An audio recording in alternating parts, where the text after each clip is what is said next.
The Phoenix Suns have a very talented roster this season, but Sundo, they're going to have to cut 2 players that are on real contracts to get the roster down to 15. You obviously would probably choose Saban Lee and maybe Udoka Azubuike if you could, but you can't. Right, because those two are two-way players. They have two-way contracts. And so the rule is standard contracts. You have to have 15 of them on the roster. You know, speaking of two ways, you can have 3 and the Suns only have 2. So that'll be another video for another day. But hit that like button for us, guys, and let us know, are there any players on the Suns roster, perhaps 2 you can think of that you'd like to see cut? So like we've said, Suns have an absolutely stacked roster. So stacked that BetUS right now has them with the 4th best odds of winning the title. And something interesting I saw, Sundo, they've only got the Suns winning 51 and a half games. And I think I would take the over on that. That's right, with a minus 115 money line right now. And so in our description box below, click the link in there and you will get a 125% bonus on sign up. I'm far from a math expert, Sundo, but that sounds like $125 if I put in 100. That would be correct. You are right with the quick math, my friend. There are plenty of promotions on the website. All you got to do is just go visit, click the link,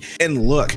And not only do you get the 125% bonus on sign up with our link in the description, but there are tons of other promotions on the website. Super easy to find. Not only can you just bet on basketball, you can bet on tons of other sports on here. Football, ice hockey, baseball, golf, tennis, soccer, martial arts. It's all here. You can also do live casino games as well. So go ahead, click that link in the description.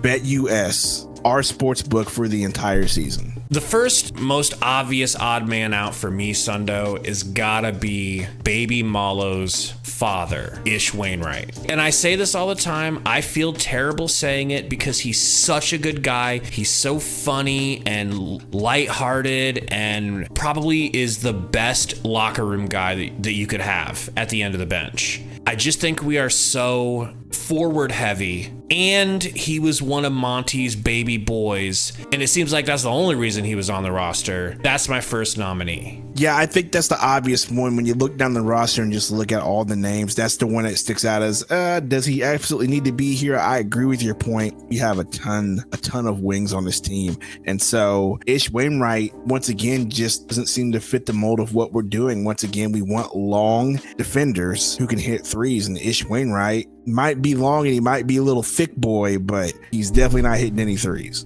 I'm assuming everyone wants to keep Bol Bol, even though he's been playing putridly. Not me. Well, then he's an option, right? But let's look at Keon Johnson and the recently injured Damian Lee. You pointed out in the last live stream, Sundo, that we could potentially use Keon and his movable contract in the future to try to grab, say, TJ McConnell, something like that. Which one of these guys are you going to let go? Because I got to be honest, I'm keeping Damian Lee, letting him heal up and bringing him back with his 3-point shooting and high IQ for the playoffs. I'm with you on that for sure. Like if you said, hey, out of the 2 you need to pick, I would pick Damian Lee. But the caveat is, as you mentioned, the injury, how soon he'll be back. He just had surgery and you hear conflicting reports. He'll be back in a month, 6 months. Oh, wait, it'll probably be months. So it just really just depends. I think I would cut Damian Lee. And then if you look at the contracts with Keon and Nasir, they're really close to $8 million, which, by the way, is the same amount that it would take to trade for one TJ McConnell. That just seems a little too perfect, right? So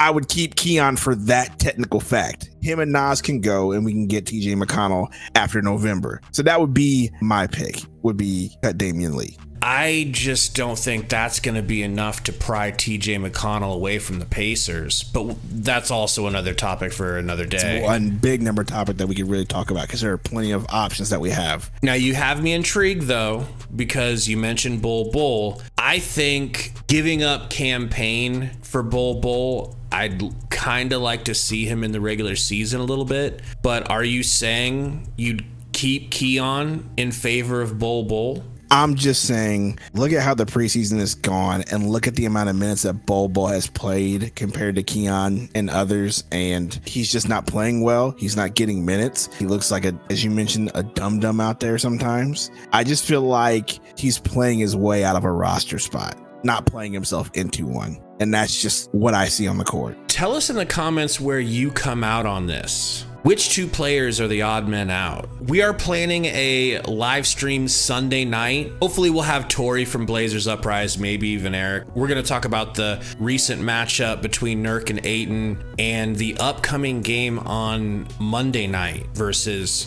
the Blazers and Suns and Nurkic Aiton. We hope to see you guys there. Until then, go Suns.